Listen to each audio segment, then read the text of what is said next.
G'day and welcome to the Hunting Connection podcast. My name is Zach Williams and I am your host. Here we'll connect you with hunters, fishers and outdoor enthusiasts from around the globe. This podcast will share hunting and fishing stories, including past experiences, and tackle the tough hunting stereotypes our community faces. We hope to be a positive influence to those outside the community while also having a laugh along the way. Hope you enjoy the podcast.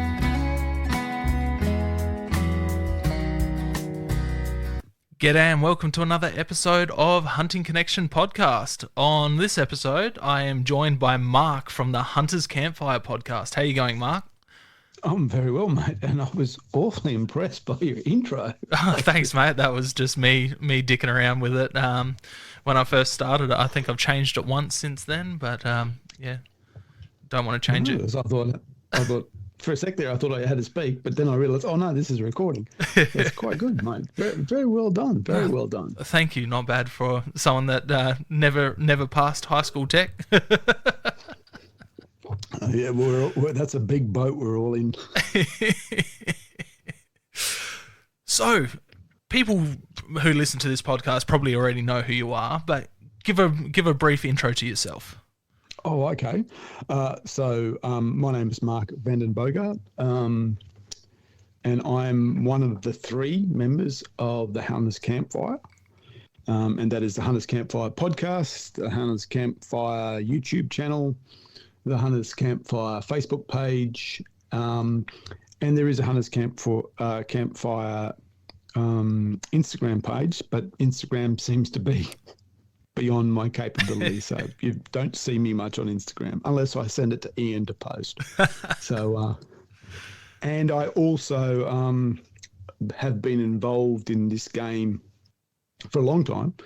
Been writing for SSAA since I was actually thinking I was published first in 2010, but I think I actually submitted that first article in 2008. Yeah, wow. That was going to be one of my questions because I remember back then, because I was a member of SSAA from really young. My pop signed me up till I was 18, and that's when he stopped paying for my membership, and I was slack and never renewed it, not knowing where I'd go in the hunting thing. But I remember reading your articles when I was a member, so that was going to be a thing. I couldn't remember how long ago I'd been seeing you in the SSAA, but well, I've kept every hard copy, and the first file is 2009 to 2011. So yeah, beautiful. So I would have been 16, 17 when that first one published, and my first one was a cover too. So I kind of cracked the big time first off. Yeah, beautiful. And since 221, 222, I think I have to check.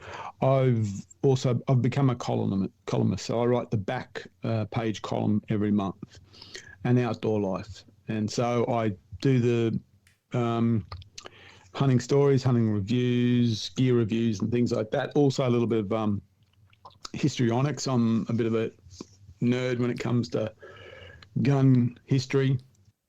I've actually just been sent a new book to review, which is going to be very difficult to make exciting unless you're like unless that's your particular, lifestyle. It's going to be hard to make interesting, but I'm going to have a crack at it. And so I've got the column as well. So yeah, I'm a regular writer now. I was in England in 2017. I was in out on a hunt, and a guy introduced me as a hunting writer, and I didn't know he was talking about me. So I was kind of like, I literally went, "Who's he talking? Oh, he means me." Wow, that was the first time I'd ever been called a hunting writer. So that was a real thing. I went, "Holy shit, he's talking about me." That's awesome. So yeah, hunting writer to hunting podcaster, right? Yeah. I actually think he called me a journalist or something like that. I was just like, I literally, it's like when when you get to a certain age and some younger guy calls you sir for the first time. Yes. And you kind of go, is he talking to me, or is there some old bloke in here? Oh no, I'm the old bloke here. He's talking to me. I've had it like that. I've had it a couple times recently, and I've looked behind me both, sir. I'm like, yeah, no, I'm not sir, mate. That's right. You kind of go, Oh, you mean me? Wow. Thanks, buddy. Don't need to call me sir. But yeah, that's it. So that's 2017, I think. Amazing. It just shows you, like, my pop's still a member of SSAA, so he gets every single article issue. So when I go around there, I'm just like flick straight into, what's Mark up to here? So yeah. And he absolutely loves it. He reads them cover to cover multiple times, and he's the reason why I got into hunting and fishing and the outdoors. So he's shot all his life, and I've shot all my life thanks to him. So. Mm-hmm. Yeah. So, and the column was John Dunn retired. It was a big jump. He'd done it for 35 years or something like that. So it was a really big leap. So I didn't think I was actually going to get it. I applied, thought, why not? And then, of course, once I got it, I thought, what am I going to write about every month? But I figured that out. No, you do an amazing job. And like I said, I've been reading them since I was 16, 17 when they first came out. So it's awesome to be here with you today. I've done your podcast, and I've been meaning to get you on this for a long time. It's just one of those scheduling things. We talked about getting all three of yous on for your 100th episode, but we're all too busy. Mm-hmm. Well, that's interesting, isn't it? Because we were, this conversation kicked on because I was in Adelaide a couple of weeks ago. You were? It was only a couple of weeks ago. Yeah. And I think it was who suggested that we should do a podcast? I jumped in the comments. I'm just like, man, you need to let me know that you're down here with some time. Well, that was the thing. I was, in my defence, I was down there on someone else's, coin. So I was following their lead, and then that first night they said, "Oh, look, you can have a bye tonight because we're going to have dinner tomorrow night." So that was it. It popped up. I ended up having very nice dinner with one of the other writers, Paul Miller. But and then the next day we had the big event. So yeah, beautiful. And that was actually interesting for me because in a previous life I worked for a guy. And I went to Adelaide twice, but all I ever did was fly in, get in a cab, go to a building and reverse. So I didn't really know Adelaide at all. So I went, okay. And I think the first time I did it twice for this guy. Once we went to some industrial area, so God, I don't even know where that is, And the second time, I'm pretty sure you were near the SSAA office. Okay. I felt we were somewhere near there, but so it was actually good to be there for a couple of days. But man, it was dry. It's ridiculous. Tiny little city, as you would have found out. You can drive through it in not even 15 minutes to get from one side, and then from northern suburbs to southern suburbs, you're only looking an hour to get through. Yeah. So we came along, from the airport going towards Adelaide Hills and on the main drag there, and you go past, the Botanic Gardens, which is on, from my point of view, was the southern side of the CBD, but right on the edge of them. And I remember going through and I was looking at it because it said Botanic Gardens, and then I looked at it and went, man, that looks like the Pilliga in there. I reckon there's big goats in there. It was that dry. Wow, I couldn't believe how dry it was. And then we hit a patch where they'd obviously been irrigating, but yeah. And talking to the people, everyone down there, it seems like you guys had a real dry spell, which is, the polar opposite for us. We're just, and literally I flew out of Brisbane. It was raining, got to Adelaide, flew back to Brisbane. They landed us on the runway. And then they said, "Oh, sorry, there's something wrong. You have to disembark here." We got off the plane in the run on the tarmac, pouring down rain, marched to a bus. And it was like, they're just two completely different worlds. It was just amazing, the difference. It is. I just got back from, about 4 or 5 weeks ago. Now I was up in New South with Cody gear on, and, we rocked up and he's like, "Oh, sorry, man, it's so dry up here at the moment." And it's green everywhere still. I'm like, what do you mean dry? That's right. We'd kill for having this much greenery around at the moment. Well, see, we're the opposite. Like everywhere, we're still the groundwater here is just ridiculous, you know. In March, the local, the bomb, one of the, the Bureau's rain gauges is just up on the hill behind us. In March, that had 900 mils at that rain gauge. That's ridiculous. Can you send half of that down here, please? Yeah, that's right. It's just like a quarter, it's just everywhere. It's and I was actually I'm writing about that because, what effect does that have on animals? Well, I've been hunting in New South Wales for a long time now, and since about maybe 220. Every time you go through like a grain town, the silos are full and they've got those massive tarps over, a mountain of grain. Yep. And it's been like that since 2020. So they're just pumping it out. There doesn't seem to be any, and so, and we, reports on pigs and deer numbers, and I haven't heard too much about goat numbers, but certainly pig numbers and deer numbers are just going through the roof. And I expect that's going to go for a few more years because, that even when the rain stops, there's that kind of lag time. So we've got a few more years of, I think, on the uptick of population growth, and then we're going to have a god-awful drought that's going to wipe them out by the million. Yeah, It's been a funny one here. Like, we've had a few dry summers, but we've had some okay winters, some late rains. The seasons have been a bit wacky. But yeah, this one here is, I don't remember ever hunting a rut this dry. It's just dust everywhere. There's no water. Like, I went out to my local block, which is 15 minutes away from me, and normally I see 50 kangaroos to every deer I see. I seen 2 deer and 1 kangaroo. They've all moved off of the property. The bucks are still coming through, and they were still hitting the scrapes. But because I didn't do any pre rut activities, because I went up to Cody's instead and saved all my time for up there. Just didn't get the chance to get out scouting and put cameras up, and just everything was ridiculously dry. We had one drizzly morning, and that's the morning I ran into a couple of does and a couple of young fawns, but just nothing, no water on the property, no feed on the property. They're just passing through between the dam on the bottom property and back into the conservation park. Yeah, I remember we were hunting the Pilliga in 2018, which was like the height.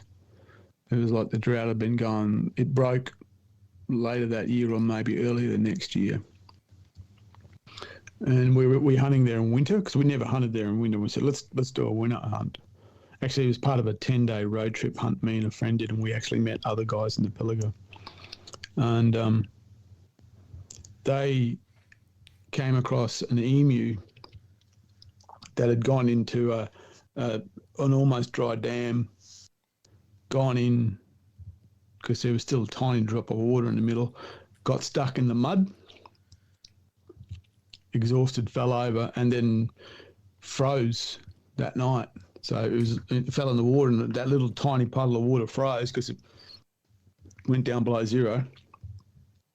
So the poor, emu was, either died of hypothermia or exhaustion. But and then the rain came, and that was and like we were hunting the pigs in there that year, and it was the year I did the best on pigs on public land, but they had that it was weird. We at first we thought they were all part of a mob because they all had this white stripe on their beak, down their snout. And what we realised after shooting a couple is it wasn't a white stripe. It was they'd worn the hair off their snouts trying to find feed. That's crazy. So every pig had this kind of white stripe on it. It was what it was. It was ground. Literally they'd worn all the hair off their snouts, and they had that weird thing. If you might not know if you haven't hunted pigs a lot, but when they get low condition, their bodies get a bit smaller, but their melon heads stay the same, so they kind of look out of shape. Yep. They got a big head, but their bodies, and their hair looks different. And that's the kind of pigs you go, I don't want to touch. Shooting them, you don't want. After shooting them, you don't want to touch them because they're they're eating anything.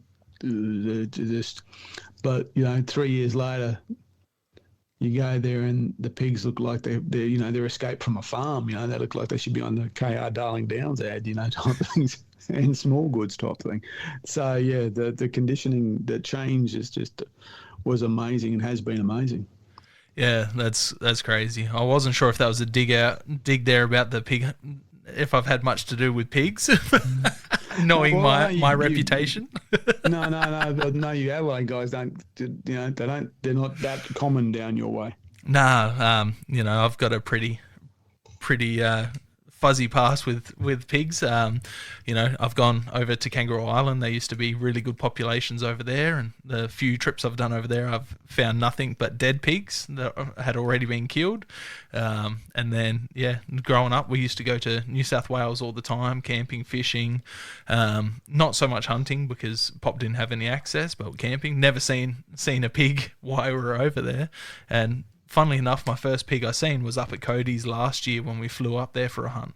And I was unsuccessful there. And then this trip, he's like, leading up, he's like, there's pigs everywhere. He's sending me videos of mobs of 15, 20, every other day.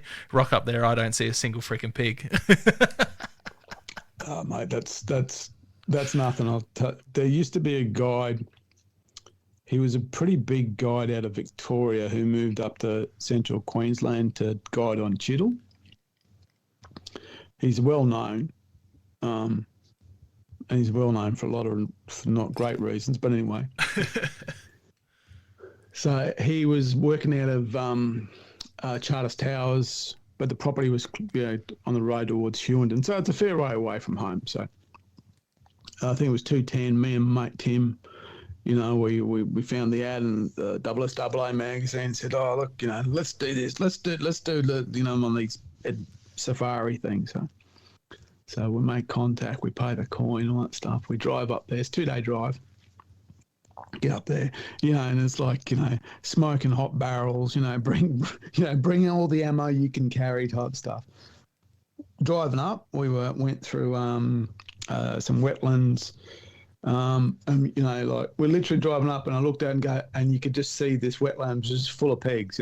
Driving up, just going, oh my God, there's pigs everywhere, and there's pigs on the side of the road dead, and we're stopping every pig, looking at it, going, oh my God, just. And even when we were driving into the property, this was when we got there, and we then spent 7 days bouncing around in the back of a Land Rover Ute, and didn't see a single pig. And it got pretty sketchy, okay? It got pretty sketchy. By about day 4, we were starting to lose it a little bit. And that's where the famous "take me to the pigs" statement. Every morning I'd wake up and go, "Take me to the pigs," and he'd yell it out. And he's losing his cool, but we were just going, "Mate, come on!" And didn't see a pig. It's not like I missed a shot. Didn't see one. Okay. Guided hunt, a whole lot of pigs, pigs everywhere, the basalt boars, there's all these stories about them. Whereas we're literally driving out of this property, you cross a tiny little creek, and on that creek line was pigs on the property. And then we drove home. So we refer to it as the greatest farm stay ever. That's hilarious. Yeah, I know Cody was getting frustrated. He couldn't get us onto pigs. He's like, "Oh, I've had all these South Australians come up, and all these other people. They just want to shoot deer, and all we run into is pigs, and they won't shoot the pigs because they're too worried they'll scare the deer." I'm like, "Get me onto any pig. I'm happy with a sucker. I'm happy on a little boar, sow, whatever. Just help me get my first Australian pig." And he's like, "Yeah, that'll be easy." I'm like, "Sweet. I'll bring as much ammo, as much arrows as I can, and I'll kill every single pig I see." And yeah, just don't see one. When we were hunt camp, I only went down for a couple of days with my boy and a mate who's just got into hunting. On the way back, so driving back from Nundle to Brisbane, we saw pigs, goat, and deer on the road. Yep, saw 3 pigs. They were just near Copeland Dam. They just didn't give a care in the world. They just wandered across midday too. Crazy. Wandered across the road midday. Copeland Dam's always got goats around it. There's a big billy too, but they just kind of wander around. And then just before the border, when we crossed into Queensland, saw some fallow. Yeah, wow. Yeah, crazy. Games everywhere. Yeah, on the drive up to Cody's, we seen all sorts. Probably seen about 50 cats on the hay plains. Cats everywhere. Seen maybe 10 foxes, but yeah, I've never seen so many feral cats in the middle of nowhere. They were just absolutely everywhere. And yeah, seen some goats on the way back, and found a dead pig on the way back on the side of the road. I pulled over and got a photo with it just to prove that I can find. Yeah. I'm the same, mate. Oh, let's turn around. Let's have a look at that fella. Oh, he's a good looking boy. Oh, this was a piglet. It was like a couple weeks old. So I got a photo with that for a laugh, just to send up to Cody. He said, "Hey, I don't need you to find pigs, Yeah, it is amazing about cats. When we were hunting the territory last year, we're right up at the northern edge of this property. This property is about 650,000 acres, and then there's another property that it borders on, and that property is also similar size, And so the farmhouse from where we are is about 2 hours drive south, and I don't even know where the station is on this property we're on. And so we're driving along this boundary fence. Sure enough, there's a bloody cat there. How did it survive up there? Because everything eats everything up there. And two, where did that come from? What was the generational lineage of that cat going from someone's house to middle of nowhere? But yeah, I just went, that's a cat. Look at that thing. At middle of the not middle of the day, in the afternoon, but there it is. Not under lights, just see it plain as day. And it skirted under a bush, and you went, man, that thing.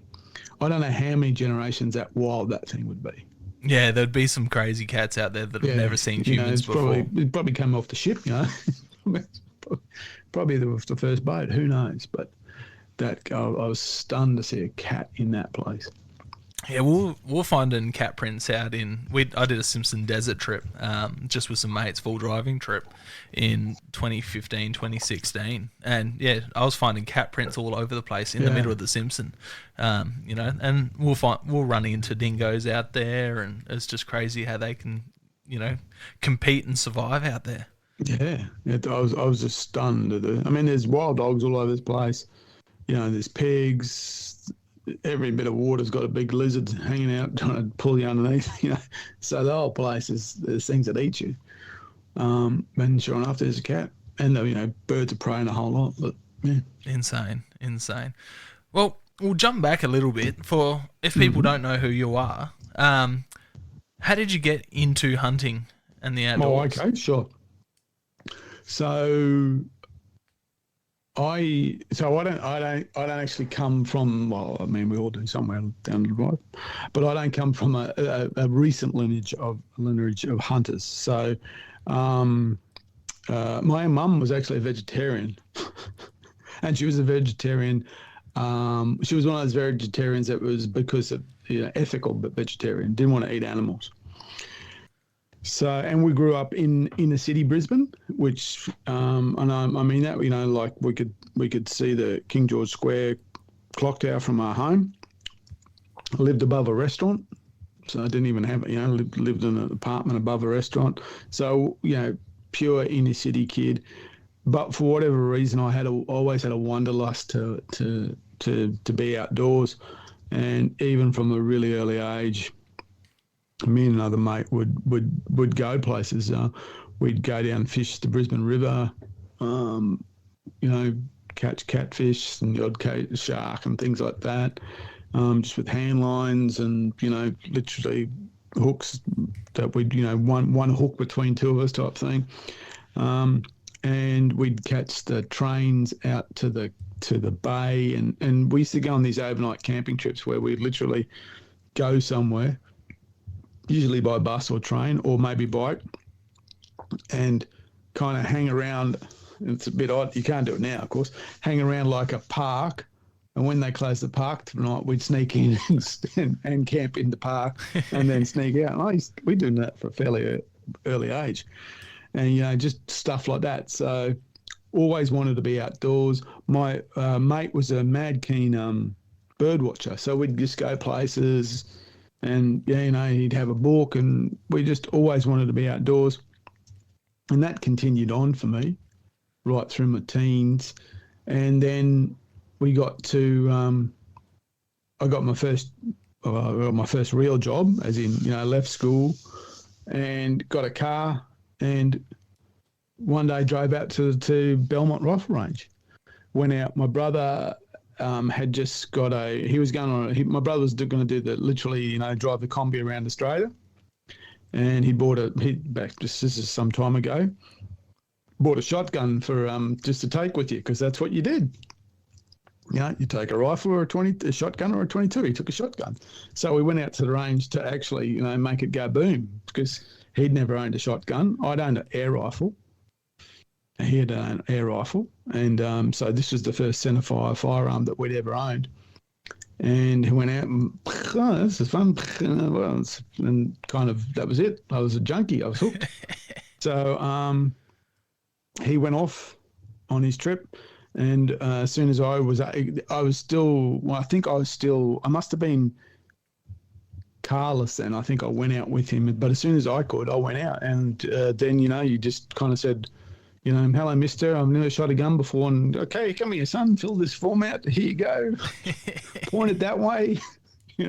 And that was it. I started like that. Amazing. And so I started, but I always wanted to hunt. That was the kind of, I wasn't, target shooting wasn't it for me. I always had this vision of hunting. So, but I knew no one, had no uncle who knew this stuff. I had no point of reference at all. So for a couple of years, I was just a range rat. I always wanted to be a cowboy, so I had lever actions. I didn't go it's funny when people say, how should you start a kid? You should do this, and this, and this. I went air rifle 30-30. And that's because you're a lefty, for people that don't know. Because I wanted a 30-30. Is it? And didn't know that you should kind of do this nice, progression through the long rifle, the rim fires, and up to a quarter cal, a 243 or something sensible like that. And then, I want a 30-30. I want to be a cowboy. Give me a 30-30.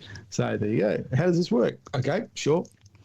And so that was it. And I was a lefty too. Lever actions did favour me as a lefty, but it was more the fact that I just wanted to I wanted to be a cowboy.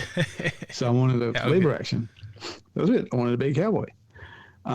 So I had lever actions, and then I bought myself a shotgun, and I bought, which I got from Kmart here in Brisbane. It was a Mossberg, and it was a Mossberg 500, but it was this kind of like a special pack, and had two barrels.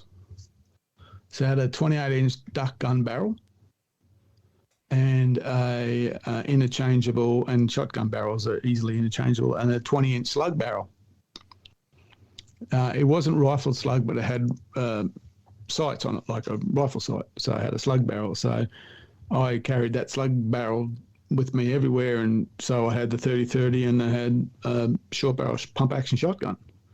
And I just started collecting, and then when I was in my trade, I met a young guy, because they used to do block release, as they used to call it, and all the apprentices from all over Queensland would come to the TAFE to do their block release training, their 7-week training. And one of the, you meet country kids, and one of them was a country kid, lived up towards Emerald, and said, yeah, we go hunting around where I live. So I drove up there and started hunting. That was my first kind of hunting. And then it kind of grew from there. I met other people and did other things. And then, got introduced to this guy. And this friend's uncle does own land at Stanthorpe, and it just started to roll from there. But I was just hunting and buying stuff. I was an apprentice and then I was a tradesperson. I didn't have a lot of money, but I would buy things, and I kind of decided, I probably didn't decide consciously, but I decided that I'd buy and find out. So I've had all sorts of things, and I kind of know what works and what didn't work and what I liked and what I didn't like. And I just kept on doing that, and things were rolling along pretty nicely. I started hunting with these guys, and they all had semi-autos. So like they had SKSs and SKKs, and one of them had an FN49, which is a kooky thing. And I had my cowboy gun. I felt and we're hunting pigs, and I felt decidedly underpowered. So I bought myself a little M1 carbine, which is a tiny little US Army, disposal semi-automatic little 30 cal thing. It was a wonderful, it was a little rock thrower, about up to about 150 yards effectiveness, but it was this tiny little semi-auto. Used to shoot these little 30 cal pistol rounds. How good? That. Had a one of those automatic arms, one of the ones that were built in Australia. They call them an SAR. And then Port Arthur came along, and all my cool stuff was illegal. Unfortunate. And see, I kind of lent all that way because I was a lefty, so I was pump actions and all that stuff kind of, and semi-autos all lent towards me, and then all of a sudden, pow, that was it. So there was a period of about 8 years where I didn't have a firearm because it was kind of like, I'm going to lose all that and I'm going to keep this, and I went, I'll just take it all. Like a lot of people, it was just, you just went, oh, well, that's it. But I kept up my, my membership and all that stuff. And then after doing a bit of traveling, and I ran into a mate who I'd been working with. I ran into him in England, and then I ran into him in Australia, and he only lived like one train station away.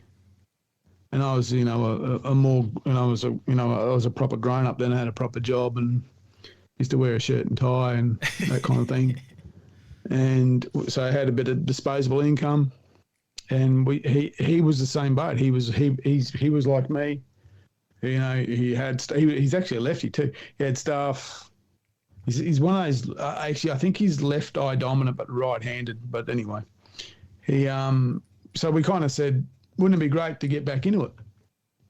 And so probably 2006, something like that, we started to get back into it. And luckily for us, the Tikka T3 came onto the market, and they had a left-hand range. So all of a sudden I was buying left-hand rifles. Beautiful. So that's it. And so I got in the lefties, and then I just kind of started to hunt a lot and joined the ADA, and I was hunting a lot, and I was talking to a lot of people, and I started to write. I think I was writing around 2000. I think my first submission was about 2008. Started to write, started to speak to people. People would reach out and say, hey, I read this, or I saw this, and then Facebook came along, and people asked me questions, and I'm always happy to help and pass on information. And I'd be at the range and I meet someone and help them out, and it just kind of snowballed from there. And as the kind of profile grew, the conversations grew wider and wider. And so I was talking to different people about different things, and not generally the same thing. I want to get into hunting, or I want to know this, or I know that, and I'd help people out as I can. Around 2000, and I started going to England with my girlfriend, soon to be wife. We started going to England every couple of years. I built contacts over there. So by about 2000, so I've been hunting over there. So about 2017, I was writing for both Australian and English magazines. I think, some years I had 30 or 24 plus articles floating around across the, various places. Kept on writing. COVID came along, wiped out the English magazines. They just shut them all down. Yeah. But then by that time, SSAA magazines, I was writing for them pretty regularly by them. Sometimes I'd have 2 or 3 or even one publication, and kept writing. I'll be polite about it. I got in a bit of an argument with one of the associations about helping young hunters start, and my disappointment in their lack of enthusiasm to do that. And we got a bit heated, and Ian was involved in. He wasn't involved in the heated. He was diplomatic, but he and I said, this is just shit. We got to do something about this. And so that's kind of where the Cunners Campfire started to cook off. Beautiful. Didn't look anything like this. Had no idea that it was going to look like this. We actually said, we actually first were kind of talking about having like an open day type thing, just invite people along. And then, I was listening to podcasts, and I thought, and I actually got on a couple of Australian podcasts and been asked on. So why don't we do a couple of podcasts? And we started doing a couple of podcasts, and then we just kept going. So, and I never liked this idea of, secret spots and all that stuff. As you know, our first few podcasts, we were literally going, if you're going to hunt and handle, go here, deer here, that kind of thing. And it's remarkable how successful that has been for a lot of people who've just gone, literally we'll get some up. Ian has this one story. We were somewhere and there was a guy hunting Severn, and he was literally kind of going, I'm here and nothing's happening. And he's going, well, if you go down here and it's like back and forth, and then pictures of dead goats start dropping through, and amazing. I've got it, and that's just, to us, that's just gold. Yeah, it's awesome to hear gold. Those success stories. I know that I get a lot of messages from people all over, especially New South Wales people and Queensland people. And the first thing I do is go back to early Hunters Campfire podcasts and listen to their episodes they did on all these different state forests. And I flicked them over to many people. One of my mates, he just moved over to New South Wales last year, probably year before, sorry. But, he was looking into public land hunting, and I'm just like, here, listen to these. Dan from Eureka Outdoors, he went and hunted Severn, and I said, go listen to the episode on Severn, and that helped him out. He ended up getting a bunch of goats while he was down there, and it just helped with the whole working out the whole ground. And the episodes you guys did on them were great because they were so in depth of where to go, and that was unusual for the Australian hunting industry, because everyone's just like, no, my spot's secret, this is my spot, and those spots haven't been blown out. People are still going there and they're still taking game. Yeah, it's that was always the, we'd get messages. You're giving, you guys are going to wreck this forest. You're telling too many people, bad things are going to happen because you shouldn't be telling people like this. And I kind of, one, as I went, no, I'm going to tell people what I want to tell people. And 2, I have yet to see the evidence. I must have shot about 200 plus goats myself out of Severn, because I hunted there for almost 10 years straight. Yep. And that was me, not the guys I was with as well, not their numbers. And I drove through there on the way home. as I said, when we were coming back from Nundle and we saw that game, we drove through there, and the forest itself, Severn is a very small forest to drive through. It's only like 2 and a bit k's. It's because the road runs right through the middle of it. So, and it's it's direct line of sight. The hunting's on both sides. So you're lucky to see a goat off the road there, because it's only quite a short road. But once you get past them and you get back into the private, there's goats everywhere. And I mean, like hundreds of goats everywhere. And you kind of go, that's what it is. They just wander into the state forest and away they go. And, there's deer in there, there's pigs in there. And that's one right next to the border. And, I think the guys took 15 deer out of Nundle at Hunt Camp. And I doubt if I doubt if the flies even knew the difference, type thing. Pilliga's the same.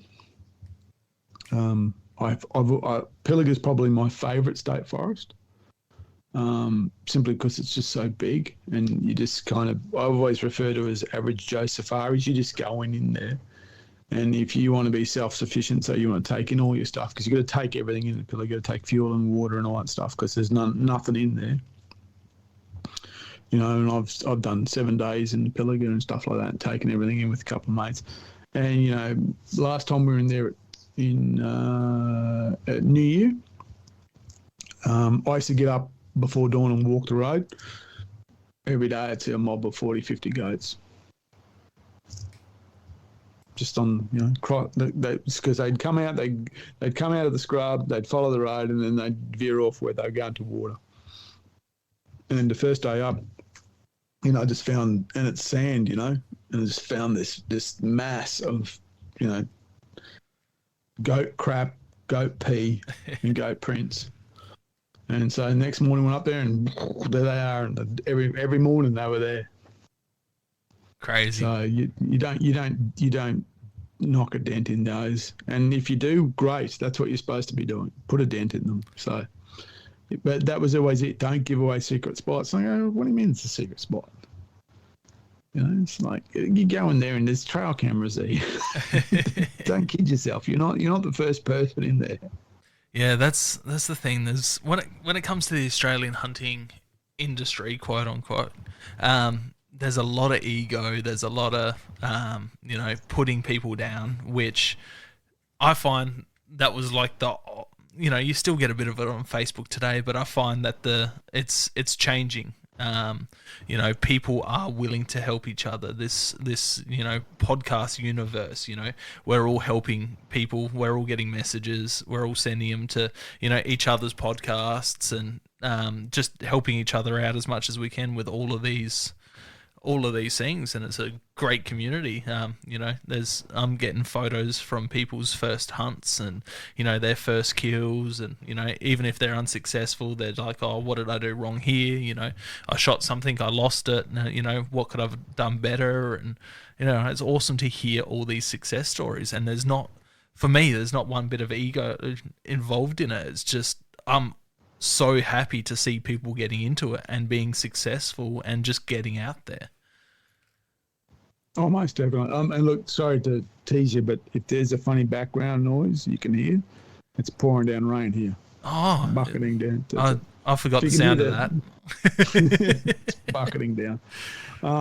Yeah, look, you're dead right. There is a kind of. So when we started, we just started, and then quickly we kind of went, well, maybe we got something here. And we started to actually think about what we were doing.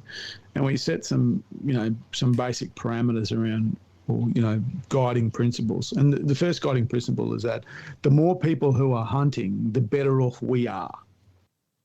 Okay? So that's it. So, and ultimately, the thing that brings people back to hunting is success. I know that, a lot of people can get philosophical and talk about the pursuit and all that stuff, but you want success. Yeah. Okay, let's be honest. You want success. So the more people we can get hunting, the better. There is a hell of a lot of people that we've spoken to already, and there's even more people out there who kind of more like me don't have that uncle or that dad or lived on they don't have that kind of experience. So for them, hunting is this kind of aspirational activity that they want to do, but they don't know how to get into it. So helping them at their own level is really, really useful. So, like this particular red deer roar, I have had 2 guys contact me that I've been talking to throughout exactly the same questions. I'm in the scrub, it's roaring, what do I do? Type thing, okay, sure. So that's it. So it's that kind of level. And I had another guy, I had a couple of days booked for Nundle when I was going to go down, but I thought, look, it's just not going to work. I'm going to take my boy and stuff like that. It's going to be a bit tricky. So I said to people, I'm just going to put it back on to the thing. First in, best dressed. Some guy grabbed it. He said, look, I picked up your 2 days. And I said, fantastic. And he said, look, I've been struggling to get a deer. And so we had a chat. Sent me a photo, got one.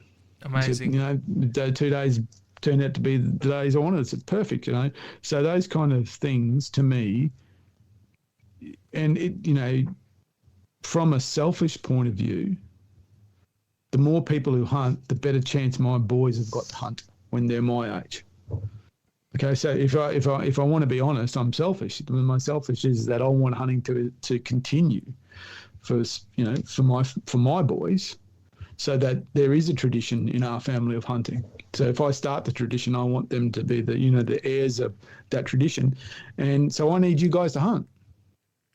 That's what I need. So I'm going to help you hunt. I'm going to, so yeah, there is a high degree of self-motivation in that. And that motivation is I want hunting to continue and I need you to do it. So I'm going to help you do it. And that was kind of always our philosophy. So locking things up actually is, to me, counterintuitive. People talk about, protecting the hunting culture. You don't have a hunting culture if you don't hunt. That's it. And if you want to get kind of historical, the best way to shut down a people is to pull their culture away from them. The best way to pull the culture away from them is to stop them from doing it, So no, you can't have that language, you can't do that dance, you can't wear those clothes, you can't do this, you shut that down, and in 2 generations no one knows about that, it's gone. And then you go, okay, we've got no, we don't need to worry about that anymore. So if you want to build a hunting culture, which I do, you got to have participation in that culture. People are going to be hunting. People are going to be talking about hunting. Yeah, 100%. So I'm all for getting more and more people hunting. I the day that I can't get into Nundle because it's oat book, cool, I'll go somewhere else. Yeah, it's crazy the amount of people that put people down for getting out. They might shoot, a few young deer a year, young bucks, young stags, and people get shitty at them. But it might be their 3rd, 4th deer, and they're still working stuff out, or they might shoot a doe or a hind, and people are like, oh, why are you doing that? And it's just like there's no need for all of that. Like, just using my red deer for an example, the amount of people that accuse me of shooting it on a high fence, which I have nothing, there's nothing wrong with that.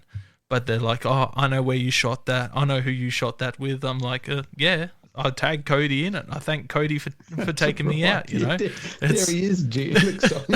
Look, Sherlock, that's him sitting there next to me.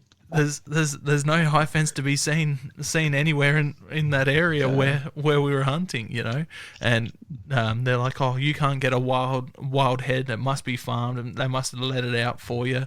I'm like, actually, if you look at this head, it's a pretty small head for the area. I thought that deer you shot was a fantastic scrub head. Yeah, I thought it was fantastic. He's gorgeous. He's lacking some tines, but again, I dislike that intensely. I like that, and I don't, the let them go, let it grow, all that kind of stuff.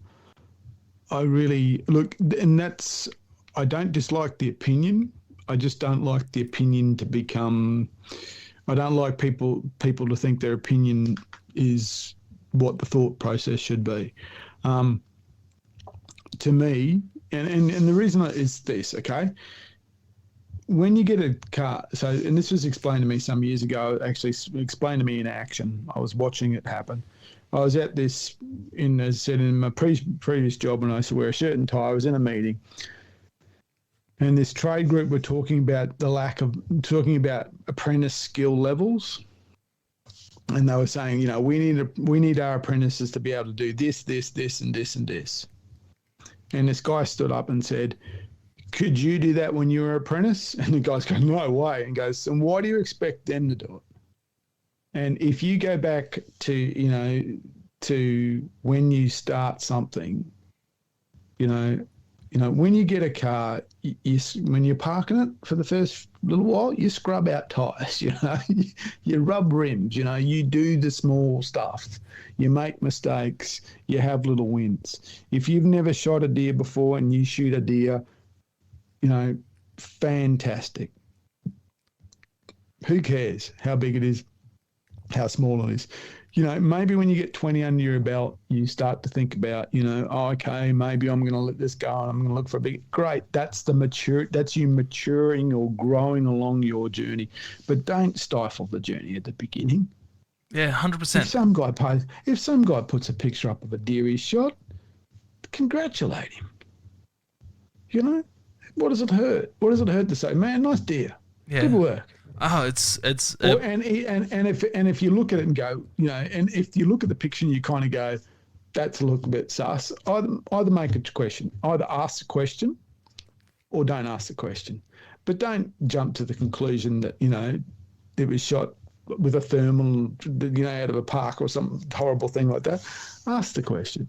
I can't. To me, that's I never want to criticise someone who's taken a game animal if they've taken it ethically. And what I mean by ethically is that they were legally allowed to take, that's as far as the ethic goes. If you were legally allowed to take that animal and you took that animal, great job. What I've seen is an unintended consequence of that kind of negativity is that people will pass up animals because it's not good enough. Yep. And I'll say to them, you will not understand about shot placement until you put a shot into something. You will not understand about game reaction until it's on the ground. You will not understand how to process that meat until you start processing it.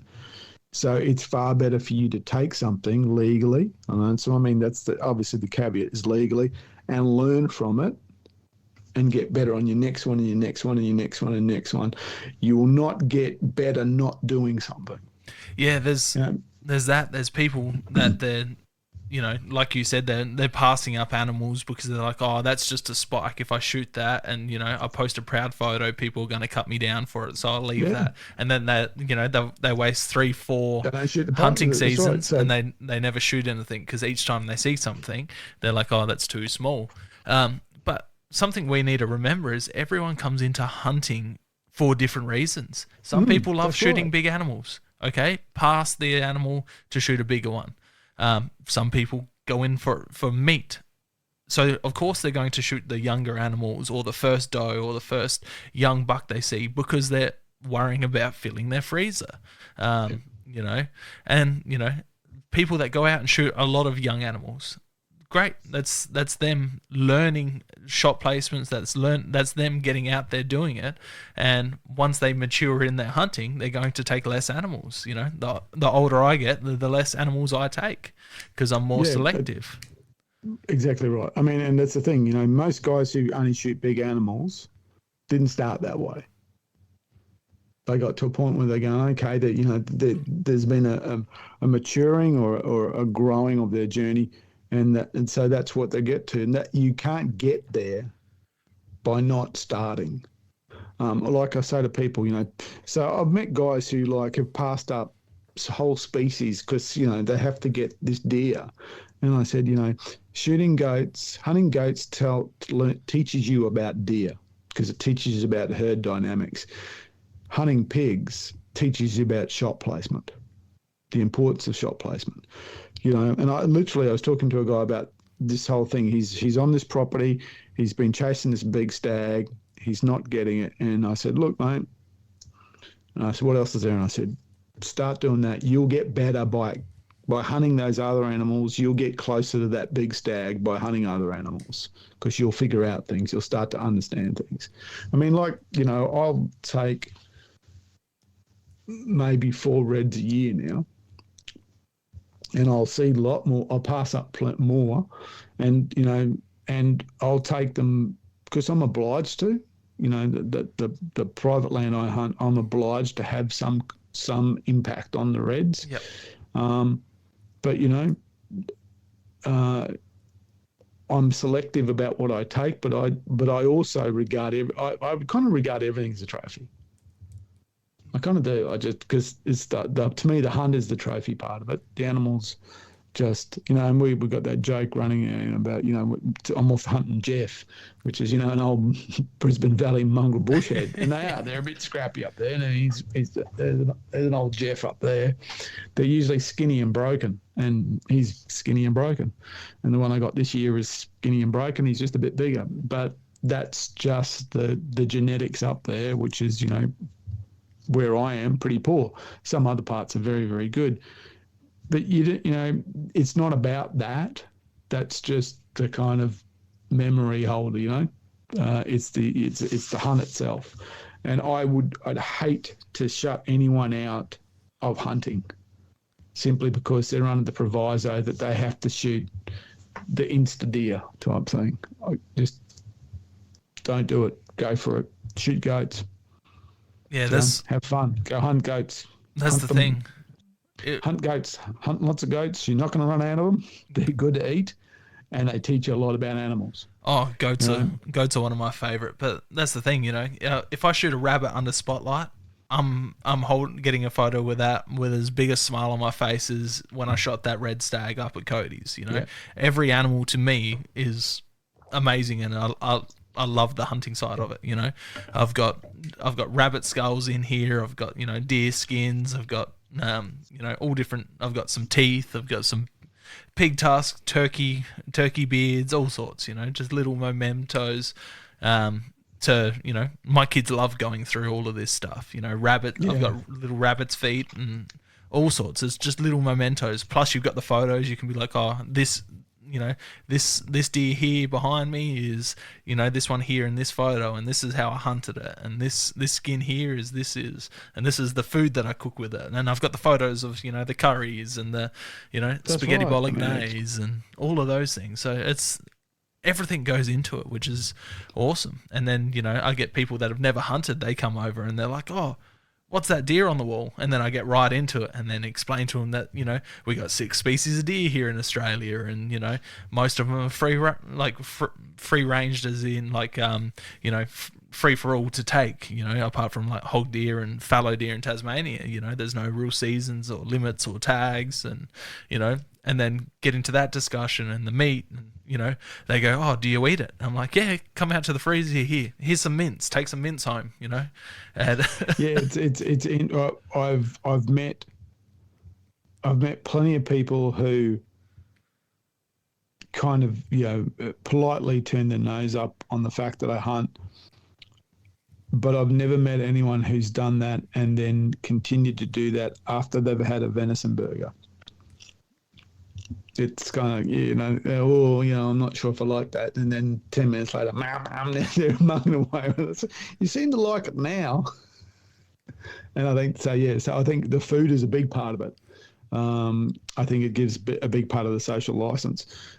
So that's it. I've got a friend's son who's got a real dietary issue, but he has no problem eating buffalo burgers, which we're almost out of, but we're going to the territory in September again. So beautiful. We'll be restocking the buffalo burgers.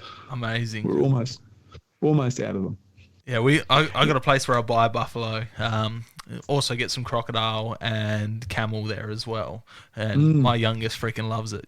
Like he was 3 going into kindy and childcare, going, I had crocodile burgers last night for dinner. I had camel steaks. I had crocodile sausages, and they're just looking at him like, yeah, sure, mate, yeah, sure.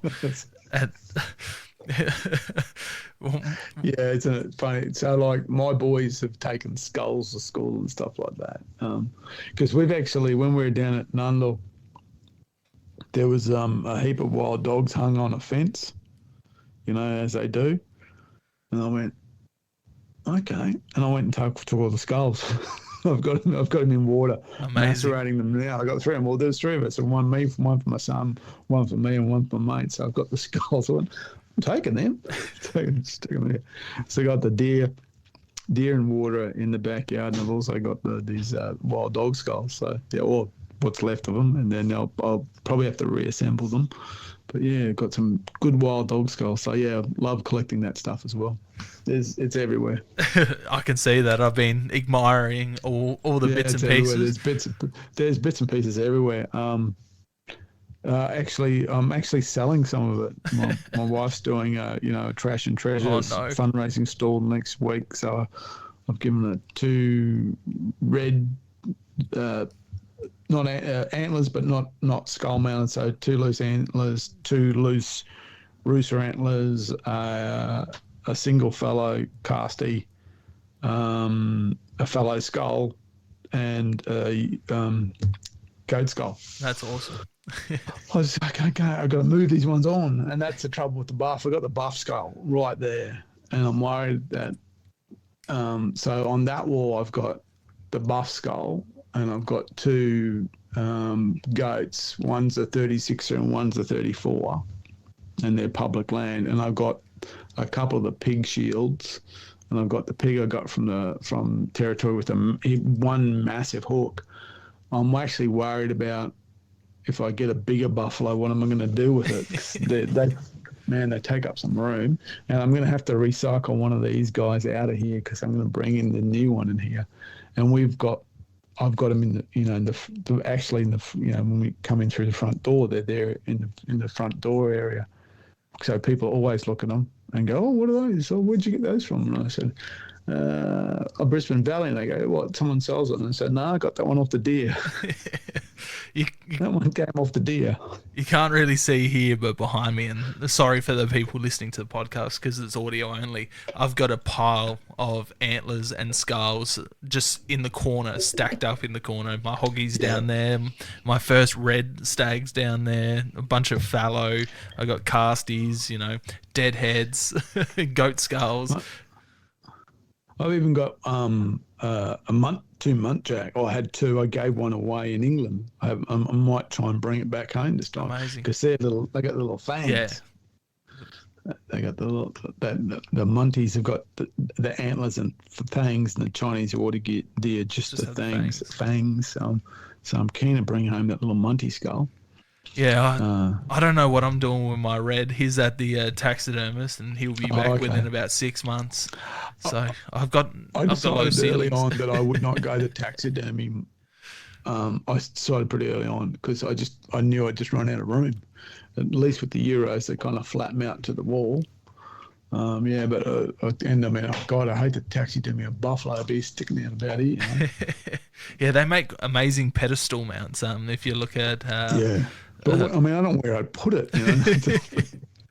I got them in my shed. I got them everywhere. So that's it. But I it's a part of it. I've got plenty of spiker skulls and things like that. To me, it's the same thing. I remember some of the animals that I took with my son. He doesn't think it's that's not good. There's not enough Douglas points on that one. He's just thrilled by it, and he's just completed his the weapons licensing, the safety course, and he's now a SSAA member. So I've got to apply for his junior license now. So we go to June. So he's done the course. So he's qualified. So it's now the licensing component because he's got to be a club member. So that's all sorted, and then it'll be our license. So he'll come away, because we hunt every year together at winter.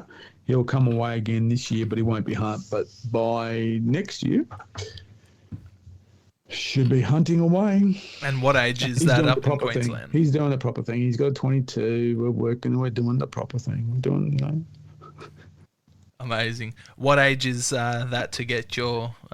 So he, I think in Queensland you're 11, but it was more close to. Oh, he was 12.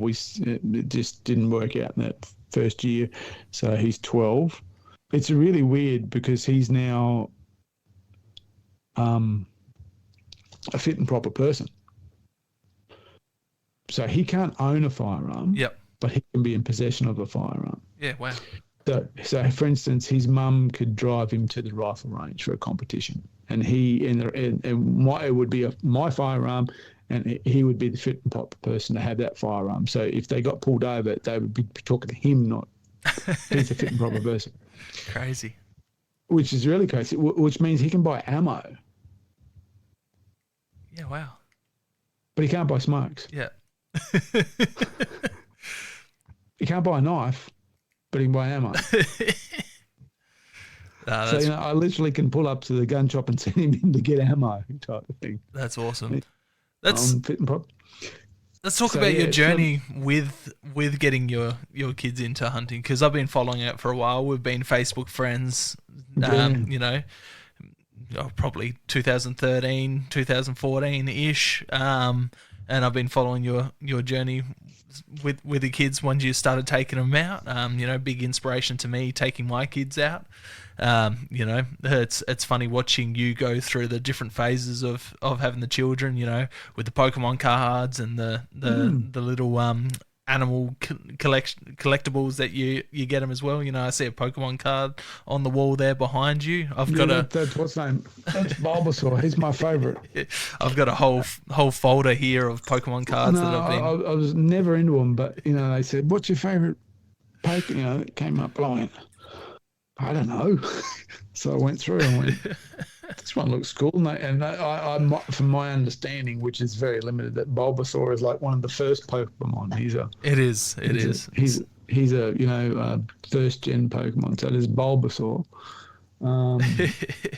Yeah. So that's it. So and that was years ago, and I've stuck it up there and it's been up there ever since. And there's some of their artwork up there as well. But yeah, so.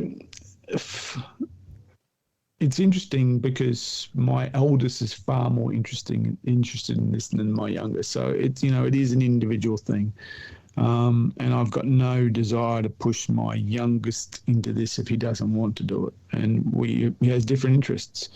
But where we started with both of them is fishing.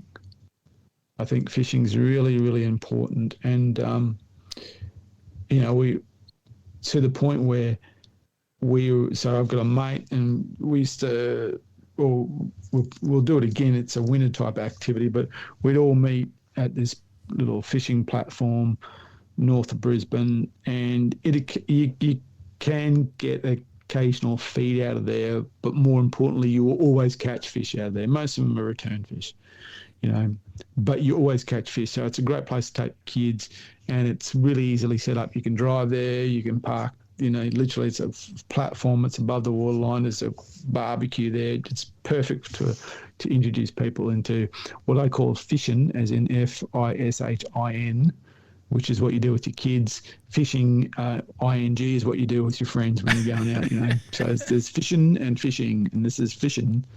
And so we'd go out, and so my boys from an early age, understood we eat the fish if they're the right fish, we eat them. And I tell you something, explaining them to sometimes like a flathead can be too big is very confusing for them. So they can understand you don't eat babies, but we hit this. I got a flathead over 80 once, or over 75. Yeah, over 75. It's just 79, just under, and that's. So flathead in Queensland have both a minimum and a maximum size. So I've got this massive flathead, and they're just kind of like going, oh, man. And I got to put it back in and go, why? Because it's too big. What? That doesn't make any sense. The old slot limit. That was a different conversation. So we're fishing, and my mate actually gets onto something, and it's a good sized fish, and he goes, oh man, and his son's at least 2 years, if maybe not 3 years older than my oldest boy. And this was a few years ago. So he was like, my youngest was still in, single digits type thing. And his son's really excited because my boys are saying, it's a keeper, it's a keeper, it's a keeper. And they're just saying this word, and he just picks up on this word and starts saying, it's a keeper, it's a keeper, it's a keeper. And then my mate, guts it on the gutting table, and he just freaks out. And he's literally, the object lesson of what a keeper means has just kind of been demonstrated to him. He just freaks out. Oh, you've killed it! You're killing it! And screaming out. And my eldest is getting really concerned because he doesn't understand what's going on. He's going, he kind of understood to the gutting part, but he's not now understanding this other kid's reaction to it.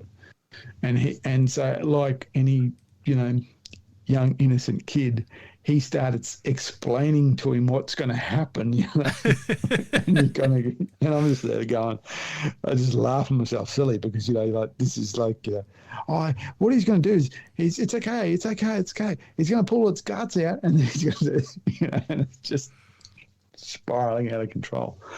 And to me, that was like the object lesson of the effectiveness of taking them fishing and understanding where food comes from and understanding, knives and things like that. And so that's where we started. And it was always fun. We'd go out, and fishing is mostly is very much a winter activity up here. It's just for lots of different reasons. And so we'd stop at the pie shop and we'd have breakfast and we'd go have a fish, and then we'd come home, or we'd stop in the pie shop and went home or something like that. It was always this fun activity.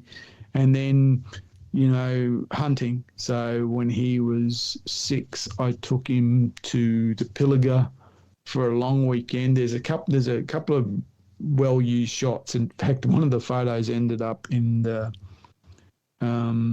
New South Wales R license online course. It's one of the photos I use. Yep. It's him and me. And I took a rifle, but I didn't unshoulder it. But, I had 2 mates we were hunting with, and we always stayed back, and I'd explain to him what's going on. And then, boom, we heard the shot, and they got a pig. And my mate wanted to take the pig for meat, so we took it back to camp, and he broke it up, and there's a photo of my son and him talking about it, and he's talking about shot placement and how he killed it and all that stuff, and my son's watching it, and then they gut it, and they throw the gut pile away, and this big goanna comes over and starts eating the gut pile, and my boy has watched that goanna eat that gut pile for about 90 minutes. That's awesome. Just like the most fascinating thing you'd ever seen. And then every year I just took him and never worried about getting him on a gun or anything like that. And the last couple of years, he's been on a knife. So when it's gutting time, I got him his own knife. He's on a knife. There's a friend of ours, Darcy. He's an older guy. He had a G96, which is a type of knife, and I'll brand a knife. I found Elias a G96, same knife as Darcy. And him, whenever we get something, him and Darcy go to work on it, and he's just watching it, and he does a little bit of skinning and stuff like that. So it's just slow, awesome. Immersive. And so this year, he was old enough to come to the range. There's a thing called a Form 33 or something like that, which is, the Queensland police license for someone to shoot. So I got the form on my desktop, auto-filled it in, go out to the range, got the 22, shoot the 22, don't worry about accuracy. Don't worry about that. Just work on, safety, control, targeting, taking aim, understanding what's going on. We've been doing that. And so from that, we went to, as I said, we went to the safety course. I had to do the safety course with him for the day. That was a little bit difficult, but I managed to get through. Oddly enough, he's now got his junior. Well, he's got his H as well, handgun. Oh wow! I don't have that, so I've got to get that now. So if we get a handgun, and stuff like that. So as I said, he'd passed that. Part of it's got to be a club member, so now I've joined him. So yeah, so we're moving towards hunting. So we'll stay on the 22 for the rest of this year, and then we'll move to a centerfire of some sort. We'll find a suitable centerfire rifle, and we'll put him in front of game when he's ready to go. There's no rush. We'll get there. What are you thinking centerfire-wise? I hear, listening to a lot of American podcasts, and specifically Meat Eater, they're talking about using 6.5 Creedmoors for their look, their I know that it's a funny, it's got that weird reputation it does. It's a good round. I shot when I was down in South Australia. I shot a Tikka T3 Tact in 6.5 Creedmoor. My goodness me, that thing was a sewing machine. Everyone who shot it went, I've never shot a rifle that well. And the Creedmoor's a great round. Doesn't kick, does what it's supposed to do. It's a great round. Creedmoor, 7mm 08. 243. I probably would lean more nowadays towards a 6.5 than a 243. Only because the kind of game I hunt. Yeah, I know you can shoot a deer in the neck with a 243, but I tend not to shoot in those kind of conditions where you can kind of shoot like that. I tend to shoot in heavier scrub conditions. Yep.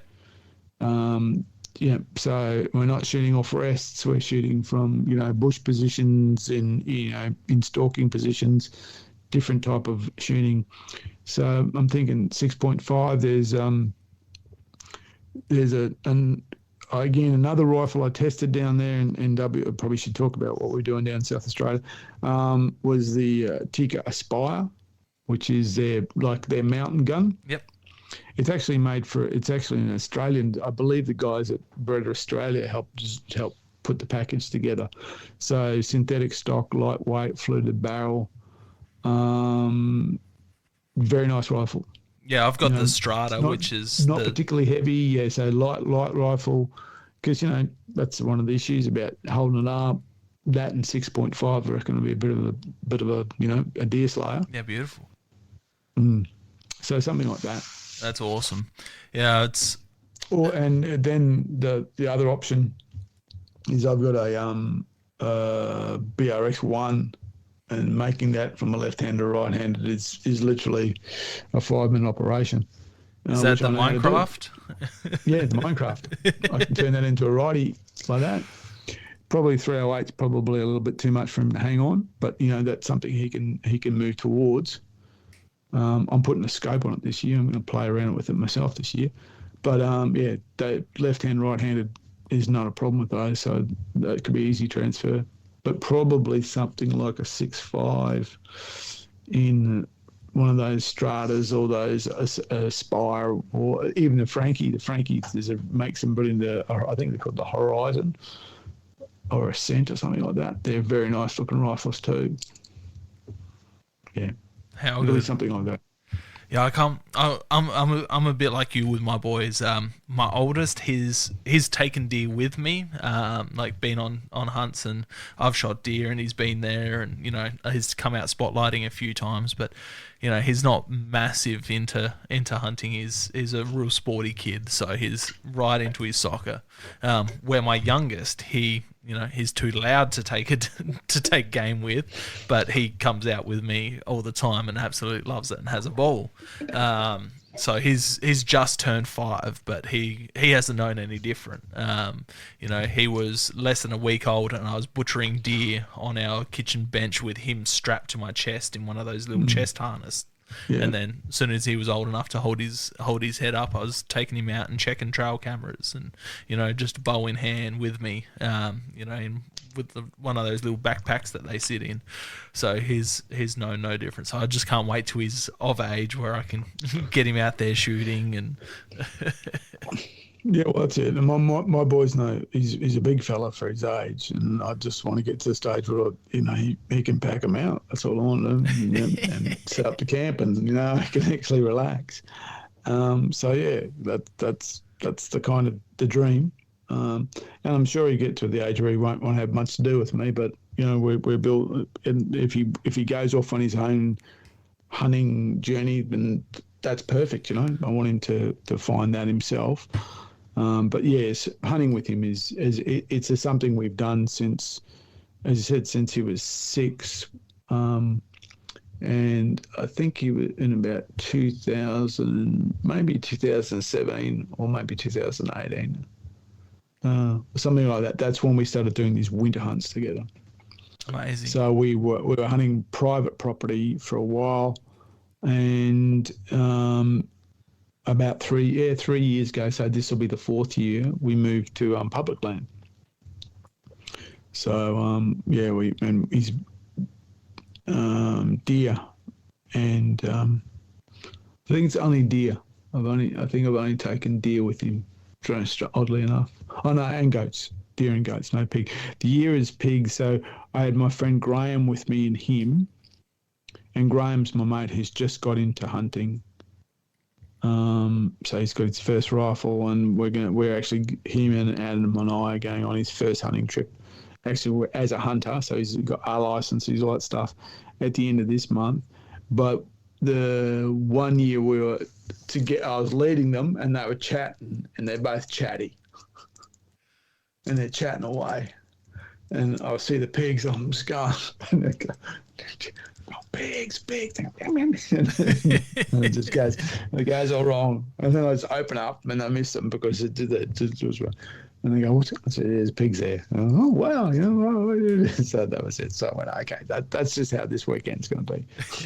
Yeah, it's definitely rewarding, but very, very, very frustrating taking kids out. Yeah, that's it. I think you just have to reset your expectations. Yeah. It's hard, especially if you're, coming onto you're doing a pre-rut hunt or a mid-rut hunt, and you're taking a kid. It can be frustrating because you do have to be like, we're going prime time, but we're not going to take anything. There's a song, I'm not sure if you heard it. I'm not sure if you're a country music person, but Luke Combs just come out with a song within the last 6 months called "Hunting by Yourself," and it's about taking your children out hunting, and how it's frustrating, how they talk too much, how they move too much, and then they're going to grow up and they're going to go off and do their own thing, and you'll be back hunting by yourself again. And that's my youngest's favorite song at the moment. We'll hop in the car and he'll be like, play our song. So chuck that on, and me and him are cruising down the road singing that. But it sums it up nicely. Yeah, well, I was a little worried about that this year, which was one of the another reason why I put my days in Hanging Rock State Forest back into the pool, because I was going to have my boy with me, and it's rut hunting, so it's the top of the tree type thing. However, he and I and Ian went out one afternoon, and he did really well. So he very quiet, very patient. The only trouble is because he's way too skinny. He's a kid. He gets cold. Yeah, he gets really cold, and he gets like he can't concentrate type cold. So that was the only thing. He was just getting cold. But that's happened in the past. Yeah. But that was the only thing we were sitting over a bit of country for a couple of hours, and he started to get really cold. And so it was starting to affect him. Yeah, that's the thing. But Like, he was fine, yeah, yours. You said he's 12. The one that's coming out with me, he's just turned 5, so he's still at that stage where he has to pick up every stick and throw it, pick up every rock and throw it. Yeah. Dad, look, there's a kangaroo there. Dad, look, is that a deer? We had a rule. There's 2 rules we had. One of them was no more sticks because literally we had bloody a forest in our in our garage because that's the stick. I'll bring that. We said no more sticks, and I had a camo rule. He couldn't wear more than 2 pieces of camo unless he was going hunting. So we had this camo rule. So that's awesome. That's awesome. Moving on a bit, money not being an issue. Anywhere in the world, what would be your top 5 dream animals? Oh, look, I won't say dream animals, but I would certainly dream hunts because, that's... I'd love to do one of those Alaskan floats. Yep. That kind of thing would be, that really appeals to me in lots of different ways. And I suppose it's going to be moose and caribou and things like that. I'd like to before I get too scared and old and decrepit, Cape buffalo. I want to get. I would like there is something about hunting things that can hunt you. Yep.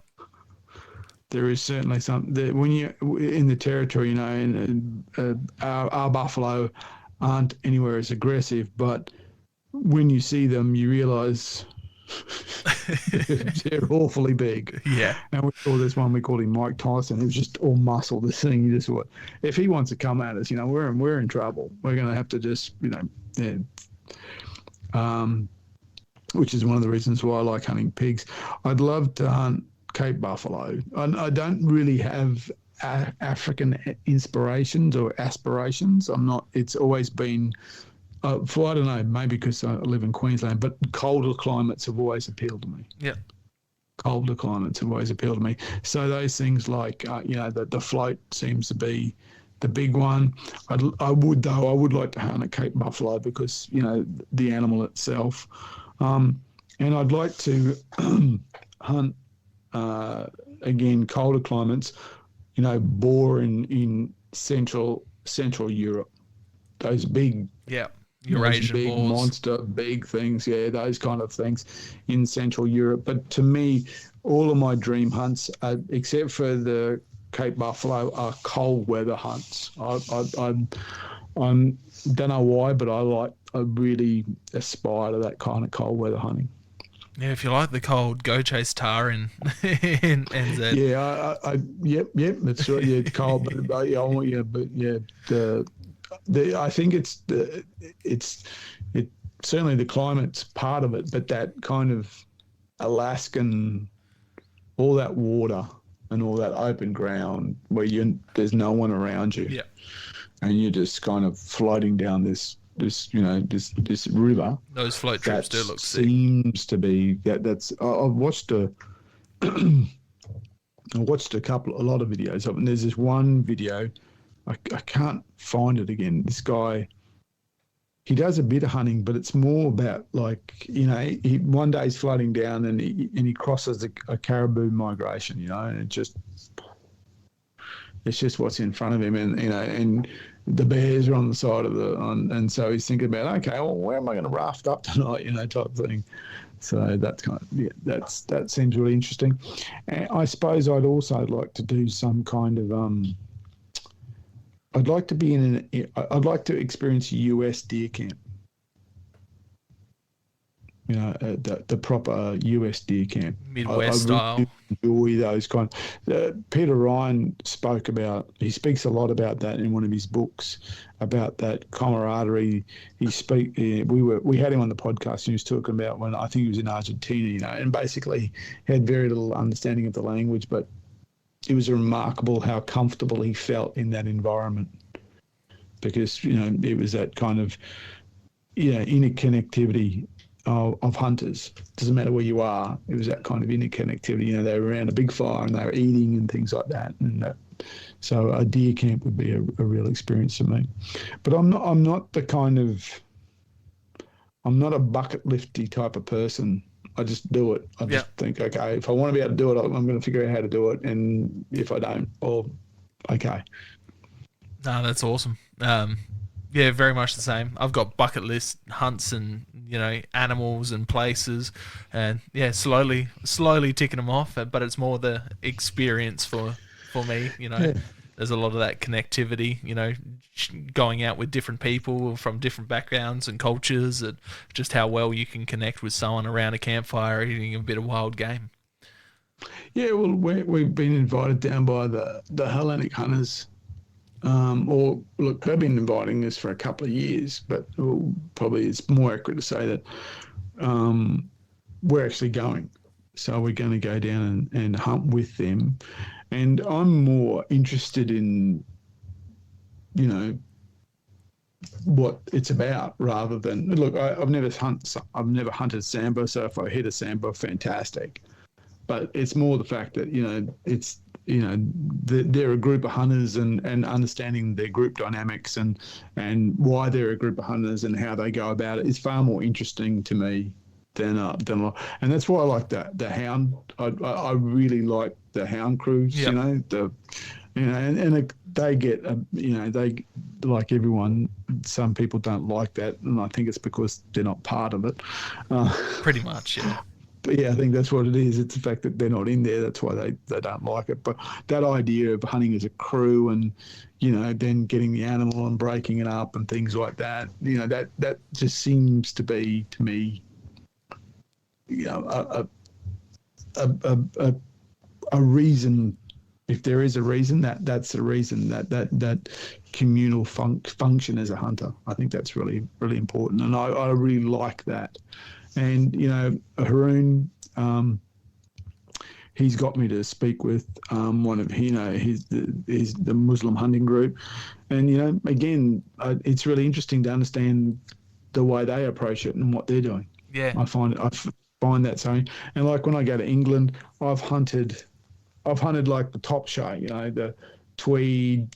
Basically, you stay in this farm, you get driven around in Range Rovers type thing, and you get put on a peg, and there's some bloke over there who you don't know with dogs, drives a pheasant up, you shoot it, and then after the shooting stops, they come around with a Range Rover decked out like a bar, and you drink and you eat, and then you go to the next peg, and then it's just food and opulence type thing. And then I've had what they call farm shoots, which is like similar idea, but at a much lower, much more, you had hot tea and cake in the tractor shed. And then I've hunted in England behind a blind for pigeons. And it's all equally, in fact, oddly enough, I really enjoyed the farm hunt. And the blind hunting, the driven hunt tweeds was very interesting and exciting and eye opening. The farm hunt was great. It's probably my favourite, and it was because the farmer was up me. He's going, "Stop shooting that thing like a rifle. You're shooting a shotgun. You bloody Aussie, shoot properly." Because I was like, shooting like a rifle. And, it was really, he was, there was that kind of connection that you get when you're hunting with people. And, hunting behind a blind, shooting on pigeons, that was so much fun.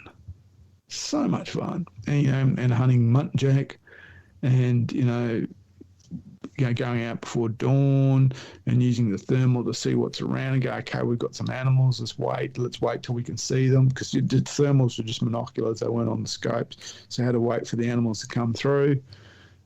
It's all experience. I remember doing, what they call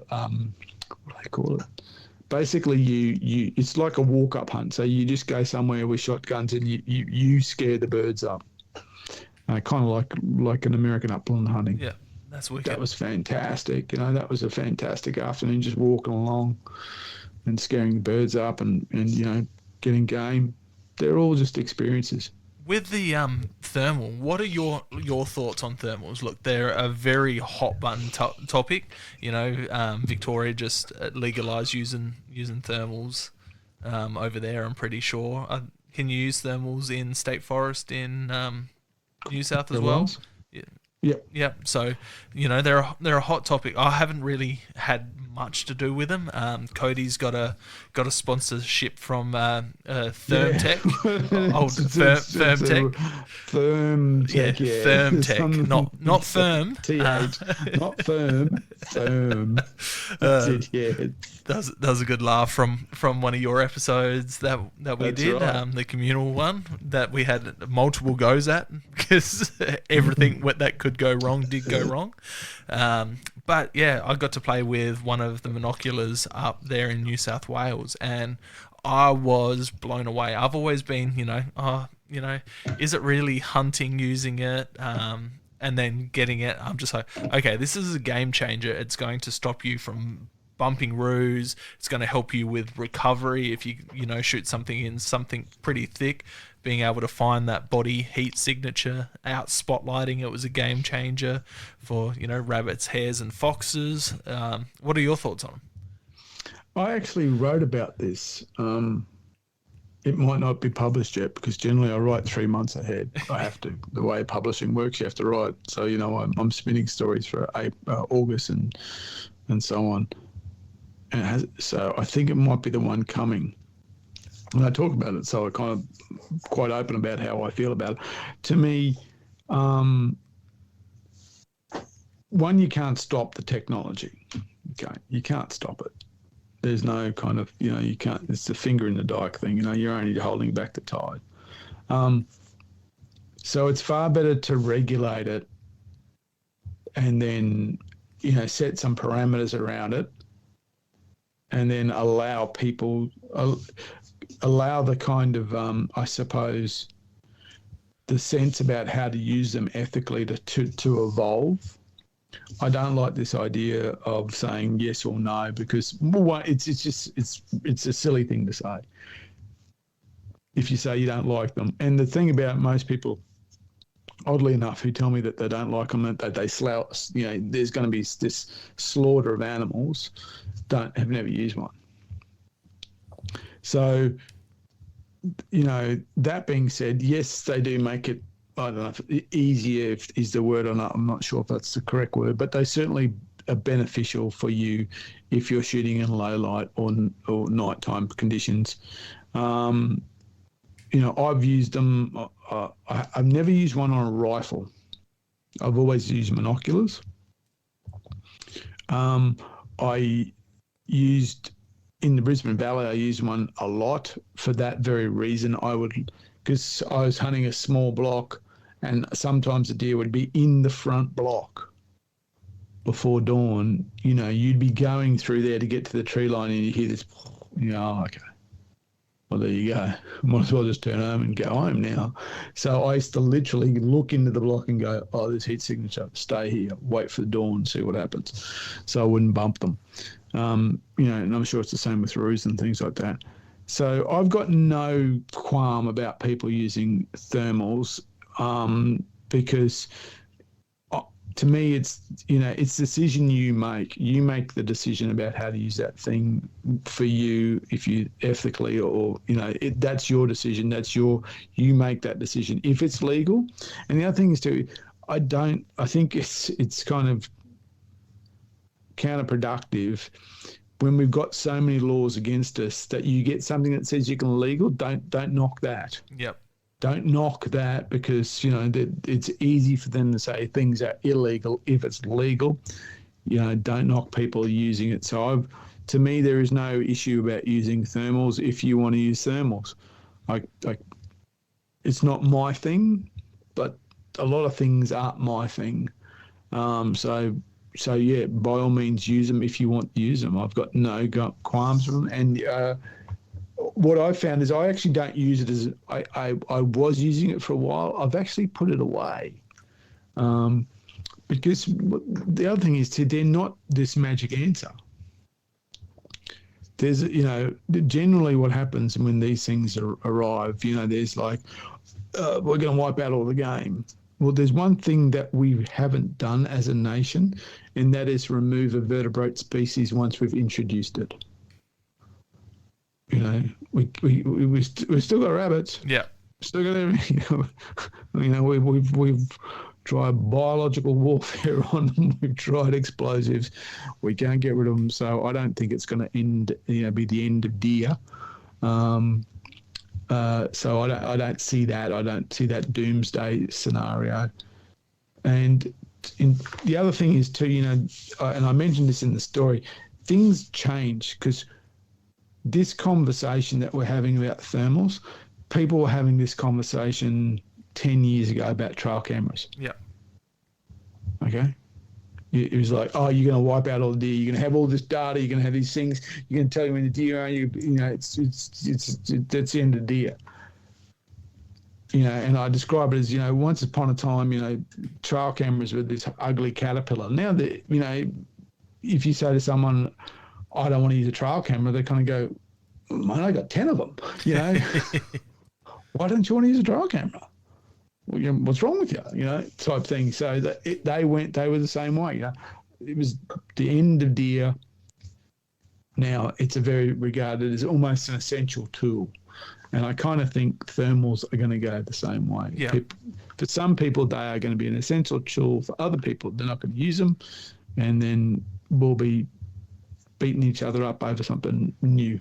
As we always do. I think it's going to be great for selection, because people are going to be like, all right, there's a buck in this gully that's, that I don't want to take. There's a bunch of does. We'll move into the next gully. And it would just allow people to be more selective, but it also help people that, are struggling to find deer. You're going to be able to, all right, there's a deer there, and now try and pick it up with my naked eye. Now, how can I pick it up better with my naked eye? Okay, look through the thermal again, put that down, pick up the binoculars. Okay, now I can see a flicker of an ear.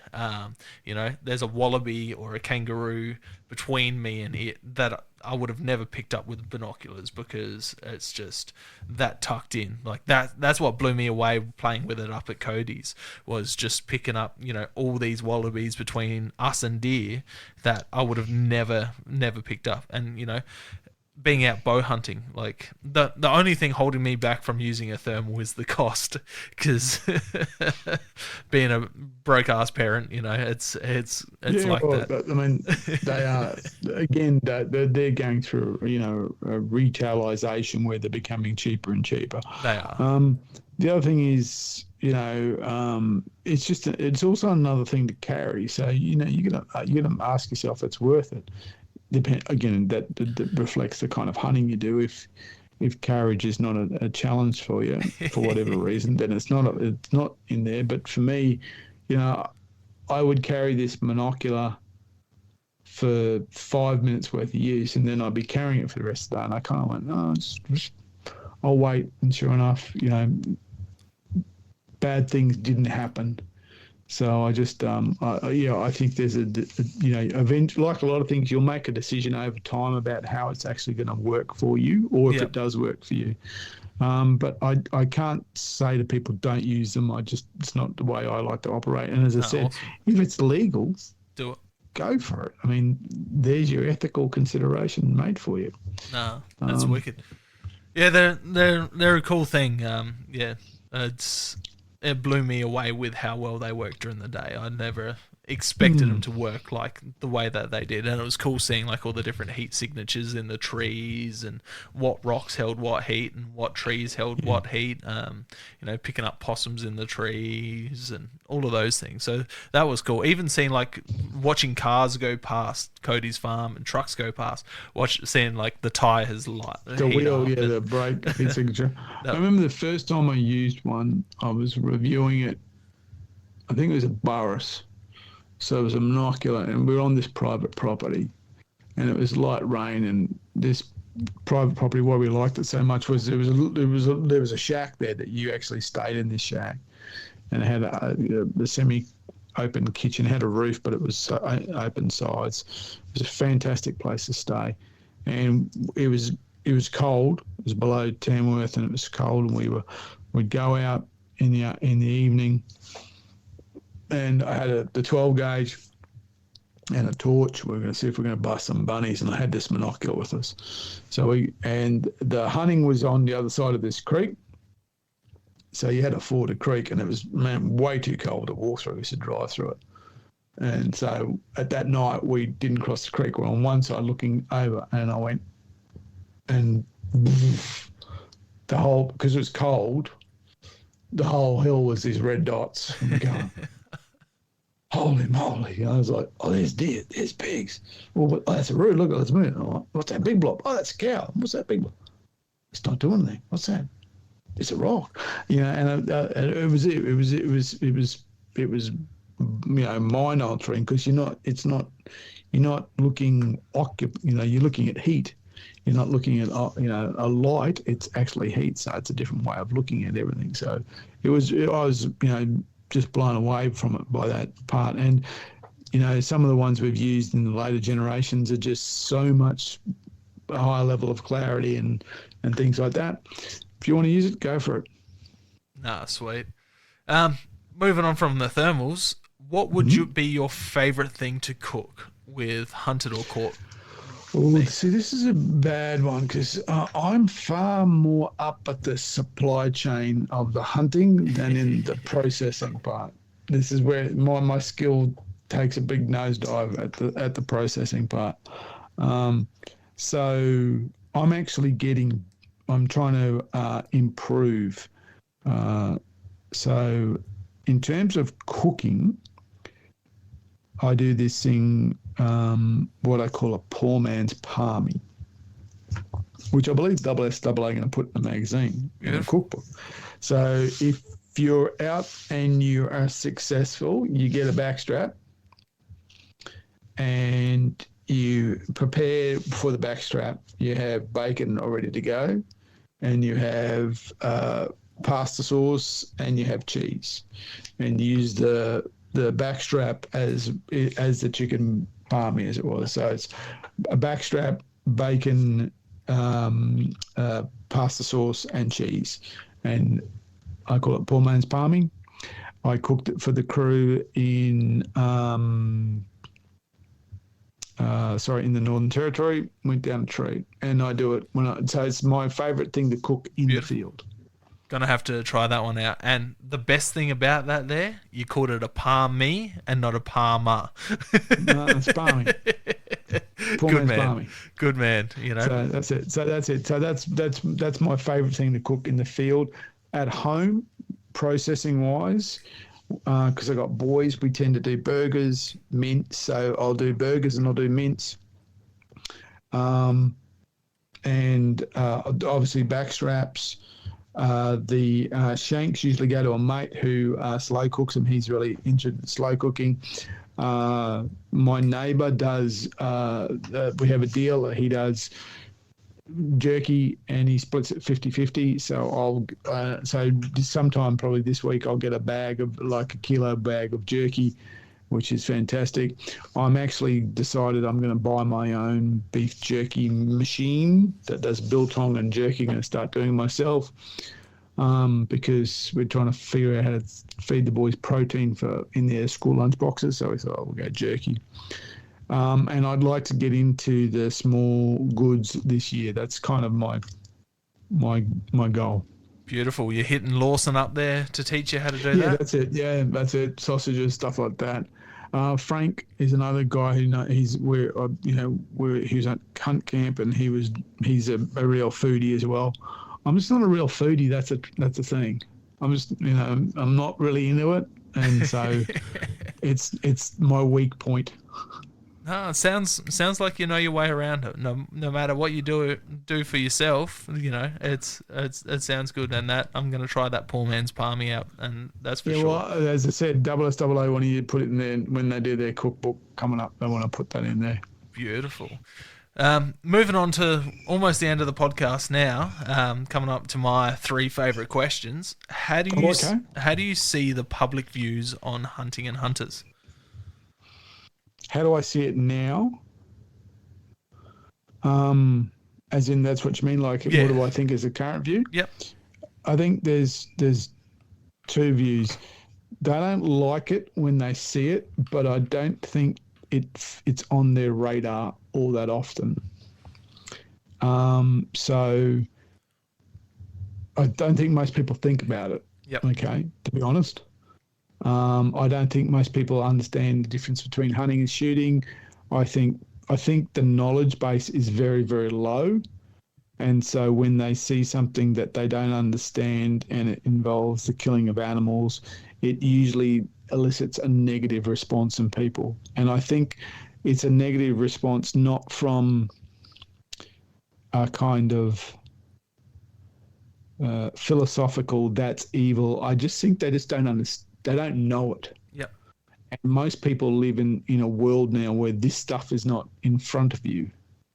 So they don't kind of go, oh, they just kind of go, oh, that's not, that's beyond my wheelhouse. They don't, meat comes in a packet from Coles. It's not what you're doing. And I think they just find that kind of reality, that landing in reality quite confronting. And so it generally elicits a negative response. And I think in most instances, the media have, they reinforce that. They make it that way. Yeah. And so things like the interchangeability between poaching and hunting, to me, that's just an example of that. Or illegal. I don't even like the term illegal hunting. I don't think there is such a thing as illegal hunting. Yeah. There's hunting, and then there's an illegal activity. Yeah. It's like kind of, you don't do that in any other thing. You don't go, what'd you do on the weekend? Oh, I went down to the coast with friends. Yeah, we drove down. Was it illegal driving or illegal driving? Just, to help me understand the situation. What are you talking about? I was driving on the road. So that's the kind of thing. I don't like this idea of legal and illegal. I think there's hunting and then there's some kind of illegal activity. Yep. So I think the general public don't have one is I don't think they have a very good understanding. One is I don't think it's on their radar, but unfortunately when it is on their radar, it's generally not in a very positive way. And how would you personally change the public views on hunting and hunters? Well, personally, I think that's something that we're trying to do with Hunters Campfire. And the kind of theory behind that is something that Ned Makem from Australian Pig Dog Hunters, Australian Pig Dog and Hunters Association. I always get that one confused. Though I'm a member, is this idea of social license. And that the idea isn't to make everyone a hunter, it's to make people go, oh, that's just another activity that happens that's okay. So it needs to move to that place. It needs to move to, it's not an activity everyone does, but it's an activity that people are accepting that other people do. Yeah. I suppose a good example of that is Schwarzenegger spoke about the move from bodybuilding and gym from being this kind of weird, kind of really cultish type of activity to the fact that there's a gym in every shopping centre. So it's just this kind of slow acceptance of that's an activity, and some people do it and some people don't, but no one kind of goes, oh my God, there's a gym in this shopping centre. That's terrible, It's like, there's a gym in every shopping centre. It just becomes a normal activity, and so you normalise it, and that normalisation creates what Ned refers to as a social licence. It's just a normal activity, and I think that's what that's the aim, to get normal activity. To do that, Tom Kenyon from SSAA, the CEO, spoke about it. More gun licenses, more participation. Yep. That's what it's about. If more of your friends are doing it, then it slowly becomes more acceptable. Yeah, 100%. Here in South Australia, we can take an unlicensed shooter out to private property and let them shoot our firearms under supervision, where it seems like a lot of the eastern states don't have that. I don't think you can in Queensland. I don't think you can in New South Wales. Victoria, you can't. I doubt it in WA. I'm not sure Northern Territory, but I can take someone out who doesn't have a firearms license and teach them to shoot under my direct supervision, which is outstanding. I'm not sure how it applies to private land in Queensland, but you can do that at a range. Yep. I can take someone to the range. I'm not sure how it applies to private land, to be honest. But I know I can do it. I've done it. You can take a friend to the range, they fill in this form 33, and away you go. They shoot under your supervision. Yeah, so you don't even need the form here. It's just you take them out as long as you can see them.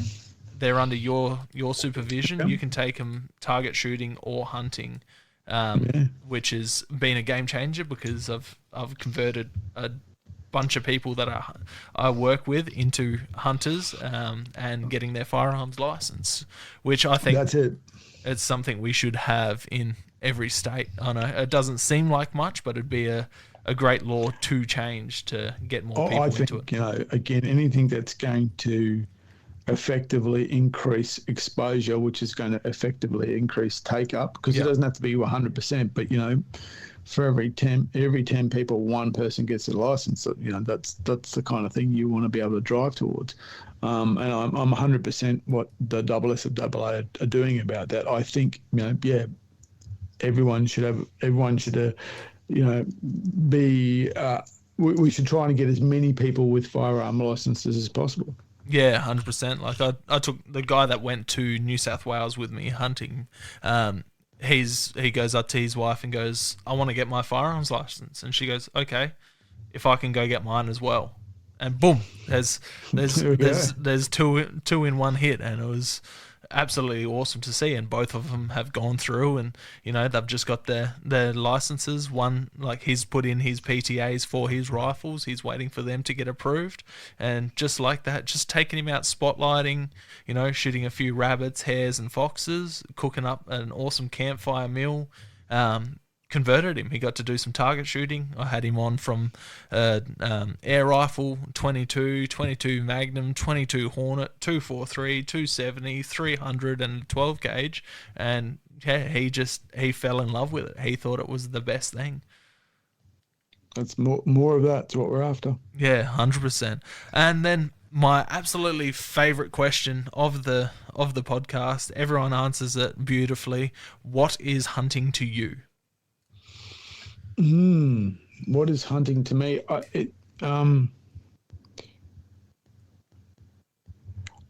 think ultimately I'm a hunter. I don't hunt. So at I don't know, maybe a molecular level, it's wired through me all the way through. Yeah. So it's fundamental. What is it to me? It's fundamental. It's actually difficult to explain because it's so fundamental. I think about it constantly, and I think about it in all sorts of weird ways.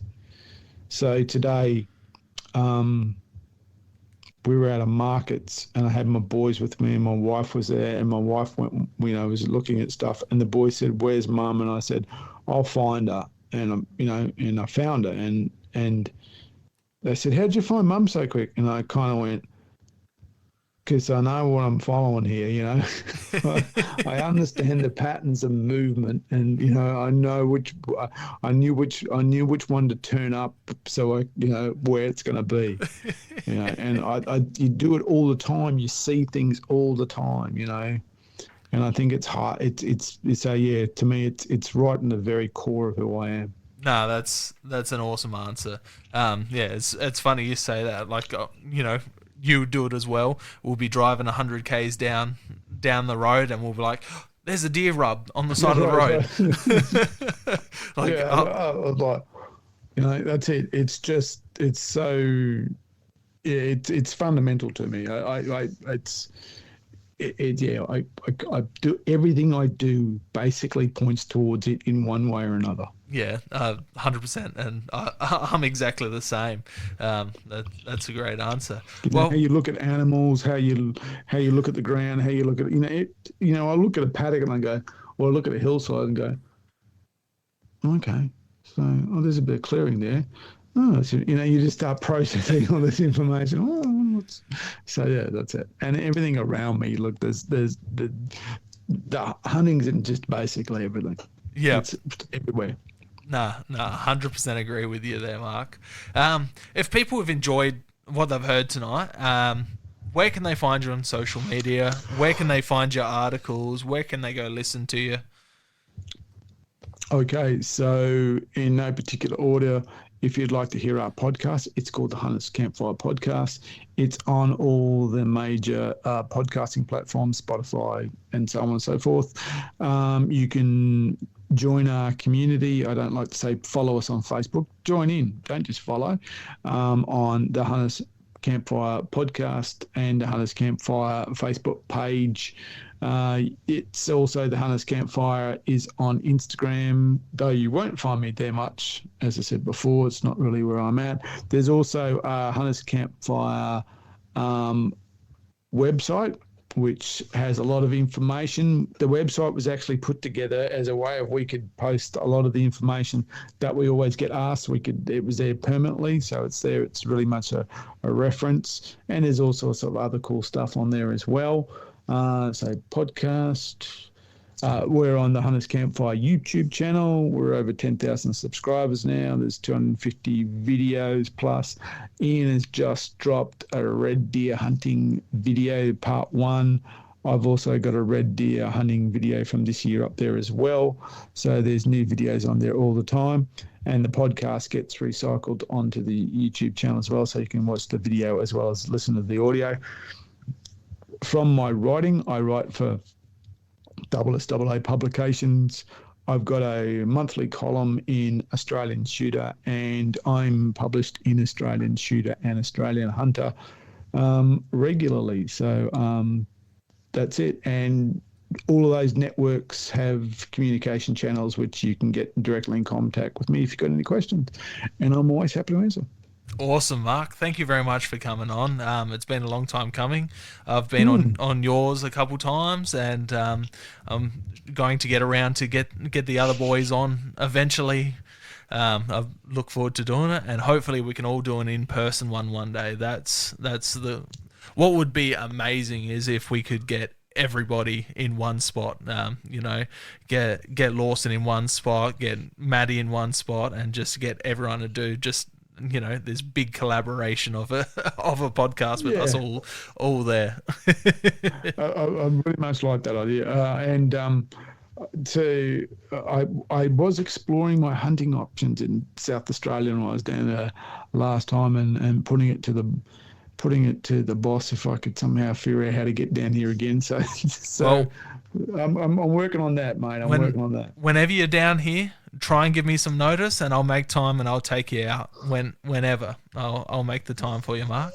Okay, I'll keep that in the bank, and as I said, next time they invite me down, I'll tell them I've got a hot lead on hunting, so you'll have to let me go.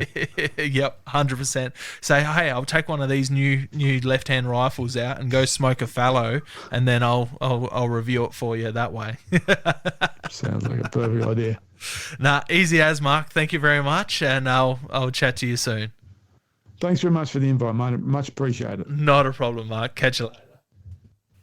Thank you for joining us on another episode of Hunting Connection Podcast. We hope you've enjoyed our discussions and gained valuable insights into the world of hunting, fishing, and the outdoors.